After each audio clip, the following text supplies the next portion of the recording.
दोस्तों, कुरुक्षेत्र की रणभूमि में जहाँ हर क्षण जीवन और मृत्यु की लड़ाई चल रही थी। धरती खून से लाल हो गई थी और चारों ओर वीरों की लाशें पड़ी थी। उसी लाशों के बीच एक ऐसा वीर योद्धा पड़ा था जिसकी शक्ति और साहस की कहानी आज भी सुनाई जाती है। वह वीर योद्धा था भीम के पुत्र घटोत्कच। उसने युद्ध भूमि में कौरव सेना में तबाही मचा दी थी। लेकिन दोस्तों, मरते समय घटोत्कच ने कर्ण से ऐसा क्या कहा जिसे सुनकर कर्ण हैरान रह गया था। दोस्तों, इस रहस्य को जानने के लिए वीडियो को अंत तक जरूर देखें, क्योंकि अंत में इसका जवाब सुनकर आप भी सोचने पर मजबूर हो जाएंगे। तो आइए दोस्तों, वीडियो शुरू करते हैं। महाभारत के 14वें दिन की रात का युद्ध बहुत डरावना हो गया था। चारों ओर डर और अफरा तफरी का माहौल था। तलवारों की आवाजें और घायल सैनिकों की चीखें हर दिशा में गूंज रही थी। अंधेरा इतना ज्यादा था कि यह समझना कठिन हो गया था कि कौन अपना है और कौन शत्रु है। हर योद्धा जो सामने दिखता उसी पर वार कर देता। घोड़े डर के मारे बेकाबू हो चुके थे और हाथी इधर उधर भाग रहे थे। तभी आसमान से एक बहुत बड़ा और भयानक योद्धा नीचे उतरा। वह भीम का पुत्र घटोत्कच था। उसका शरीर पहाड़ जैसा बड़ा था। उसकी आंखों में आग जैसी चमक थी और उसके पास डरावनी जादुई शक्तियां भी थी। घटोत्कच के आते ही कौरव सेना में डर फैल गया। सभी जानते थे कि रात में उसकी शक्तियां कई गुना बढ़ जाती हैं। वह कभी आकाश में उड़ता, कभी अचानक धरती पर आ जाता और कभी देखते देखते वह गायब हो जाता। कौरव सेना के सभी योद्धा उस पर वार कर रहे थे, लेकिन वह हर प्रहार से बच निकलता। घटोत्कच अपनी मायावी शक्ति से कौरव सेना को पूरी तरह से भ्रमित और भयभीत कर रहा था। सैनिक डर के मारे भागने लगे और युद्ध भूमि में अराजकता फैल गई। तभी दुर्योधन ने कर्ण से कहा, मित्र, अब तुम्हें ही घटोत्कच को रोकना पड़ेगा।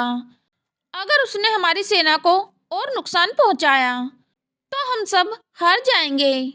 इसलिए मित्र, तुम्हारे पास जो दिव्य अस्त्र है वही इसे रोक सकता है। यह सुनकर कर्ण का मन बहुत परेशान हो गया। वह जानता था कि घटोत्कच को रोकने के लिए उसे अपना सबसे शक्तिशाली दिव्य अस्त्र इस्तेमाल करना पड़ेगा, जिसे वह अर्जुन के लिए बचाकर रखा था। कुछ क्षण सोचने के बाद कर्ण ने निर्णय लिया कि सबसे पहले घटोत्कच का वध करना जरूरी है। उसने गहरी सांस ली और वही दिव्य अस्त्र उठाया जो उसे इंद्रदेव से मिला था। कर्ण ने मंत्रों का उच्चारण किया और अस्त्र को आकाश में छोड़ दिया। घटोत्कच ने अस्त्र को आते देखा और हल्की मुस्कान के साथ उसका सामना किया। वह समझ चुका था कि जब यह अस्त्र कर्ण के पास नहीं रहेगा तो अर्जुन का वध नहीं हो पाएगा। कर घटोत्कच ने मुस्कान दी कि अब अर्जुन सुरक्षित है। अस्त्र सीधे घटोत्कच की छाती में लगा। यह देखकर पांडव सेना में हंगामा मच गया। आकाश और धरती दोनों कांप उठी। धीरे धीरे उसका विशाल शरीर युद्ध भूमि पर गिरा और धरती हिल गई। कुछ क्षणों के लिए पूरा युद्ध रुक गया। तभी कर्ण अपने रथ से उतरा और घायल घटोत्कच के पास पहुंचा। उसने देखा कि घटोत्कच अभी जीवित है, लेकिन मृत्यु के कगार पर है। घटोत्कच ने कर्ण की ओर देखा और कमजोर आवाज में बोला, कर्ण, मैं तो मरने वाला हूँ, लेकिन मरने से पहले मैं तुझसे कुछ कहना चाहता हूँ। यह सुनकर कर्ण गंभीर स्वर में बोला, वीर घटोत्कच, तुम सच में बहुत वीर हो। कहो, मैं तुम्हारे अंतिम शब्द ध्यान से सुन रहा हूँ।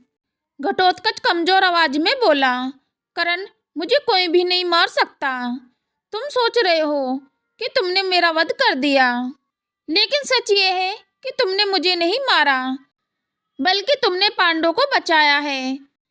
वह दिव्य अस्त्र जो अर्जुन के लिए था अब नष्ट हो चुका है। आज मैंने अपने जीवन से अर्जुन का जीवन बचाया है। कर्ण की आंखों में गहरी पीड़ा थी। वह बोला, वीर घटोत्कच, तुम सच में अद्भुत योद्धा हो। तुम्हारा बलिदान इस युद्ध की दिशा बदल देगा। अगर आज मैं वह अस्त्र तुम पर न चलाता तो मेरे हाथों से अर्जुन का वध निश्चित था, लेकिन तुमने अपने प्राण देकर पांडवों को बचा लिया। यह सुनकर घटोत्कच शांत स्वर में बोला, करण, मुझे कोई पछतावा नहीं है। मेरा जन्म ही इस दिन के लिए हुआ था। यदि मेरे प्राणों से मेरे पिता भीम और पांडव बच जाएंगे तो यही मेरे लिए सबसे बड़ी विजय है। लेकिन मेरी एक इच्छा है। करण गंभीर होकर बोला। घटोत्कच, तुम्हारी आखिरी इच्छा क्या है? घटोत्कच मुस्कुराया और बोला, करण, जब इतिहास लिखा जाए तो यह न लिखा जाए कि घटोत्कच पांडवों के लिए मरा था, बल्कि यह लिखा जाए कि घटोत्कच ने धर्म की रक्षा के लिए हंसते हंसते अपने प्राण दे दिए। यह शब्द सुनकर करण की आंखें भर आई। उसे समझ आ गया कि घटोत्कच कोई साधारण योद्धा नहीं था, बल्कि एक सच्चा वीर था। उसने धर्म के लिए अपना जीवन अर्पित कर दिया। करण दर्द भरे स्वर में बोला, हे वीर घटोत्कच, तुम्हारी इच्छा अवश्य पूरी होगी। घटोत्कच फिर मुस्कुराया और बोला, करण, तुम्हारी किस्मत तुम्हें उस ओर ले गई जहाँ अधर्म फैला हुआ था। तुम दानवीर हो, इसमें कोई संदेह नहीं है, पर तुम धर्म के पक्ष में खड़े नहीं हो। तुम महान योद्धा हो, लेकिन यह युद्ध तुम्हारी शक्ति से नहीं, तुम्हारे चुने हुए मार्ग से याद रखा जाएगा। इतना कहकर घटोत्कच कुछ क्षण के लिए मौन हो गया, फिर धीरे से आगे बोला, करण, तुम्हारे जैसे वीर बहुत कम जन्म लेते हैं। अगर तुम्हारा साथ धर्म को मिला होता तो शायद यह युद्ध कभी होता ही नहीं। यह कहकर घटोत्कच वीर गति को प्राप्त हो गया और करण भारी मन से चुपचाप वहां से चला गया। उस रात कुरुक्षेत्र की धरती पर पड़ा घटोत्कच का शरीर इतिहास में अमर हो गया। दोस्तों, अब आपके लिए एक सवाल है। आपको क्या लगता है, घटोत्कच ने अपने प्राण पांडवों की रक्षा के लिए लगाए थे या धर्म की रक्षा के लिए? अपना जवाब हमें कमेंट बॉक्स में ज़रूर बताएं। और हाँ, अगर आप हमारे चैनल पर नए हो तो अभी सब्सक्राइब कर दीजिए। वीडियो को लाइक और शेयर करना ना भूलें। जय श्री कृष्णा। राधे राधे।